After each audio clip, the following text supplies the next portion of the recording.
¿Qué fue lo que Yeshua, Jesús el Mesías, enseñó a sus discípulos con respecto al divorcio? Mi nombre es Pablo Andrés Zúñiga y quiero invitarte a que nos tomemos un café con Dios, con su palabra, y que dejemos que Yeshua hable a nosotros como sus discípulos. ¿Qué fue lo que Él dijo con respecto al divorcio en el contexto del primer siglo? Si gustas seguirnos o conocer más acerca de estos temas, ve a uncafecondios.com y ahí puedes encontrar nuestras redes y suscribirte. Como hemos visto en capítulos anteriores, Yeshua, Jesús, no vino a quitar, cambiar o deshacer las instrucciones que Dios había dado a su pueblo.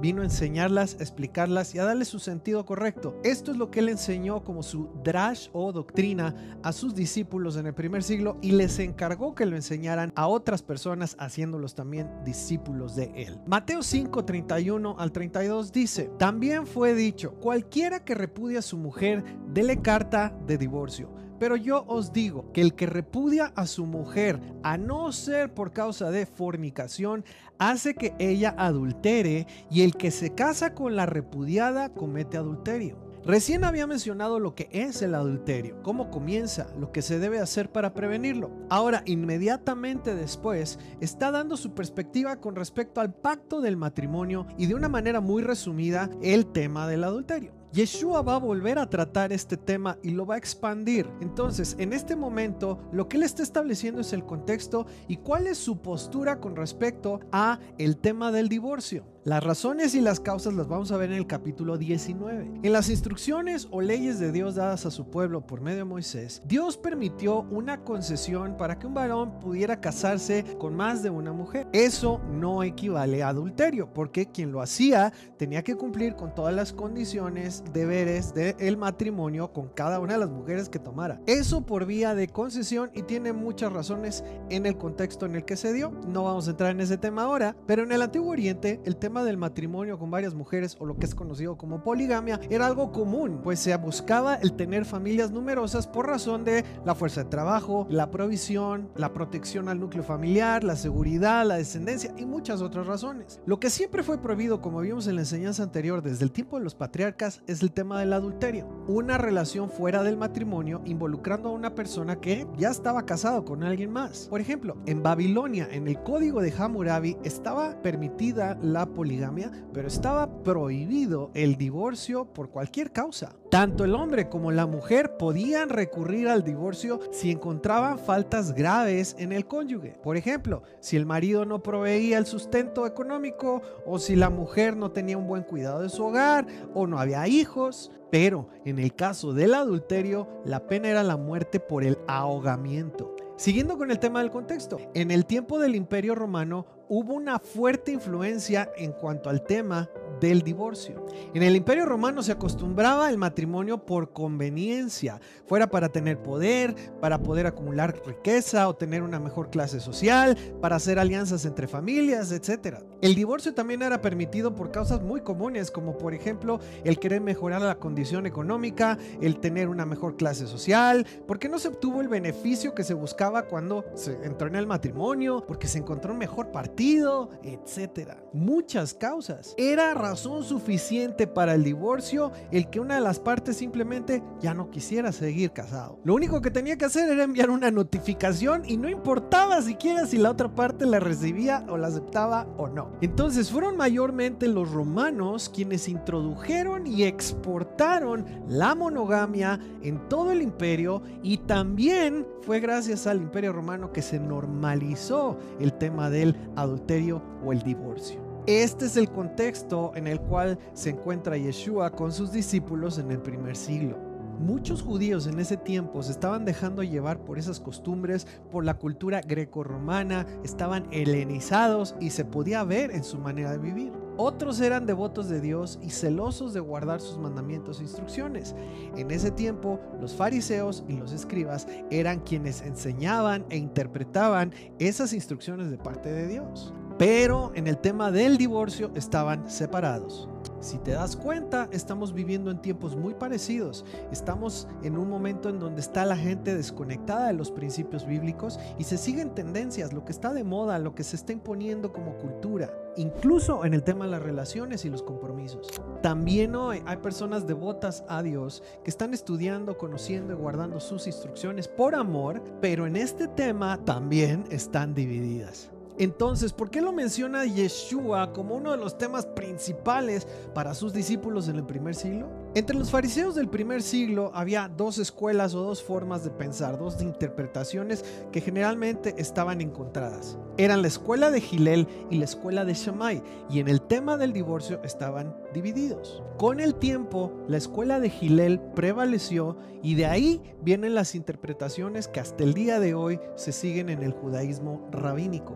En términos generales, la escuela de Shammai era más rigurosa, más literal en su manera de observar las instrucciones de Dios. La escuela de Hillel se percibía como más tolerante, buscaba interpretar las escrituras de tal manera que las condiciones y el contexto fueran tomados en cuenta. Shammai priorizaba la ortodoxia, el rigor y el apego a la verdad. Hillel era más considerado en cuanto al tema del amor y la comprensión.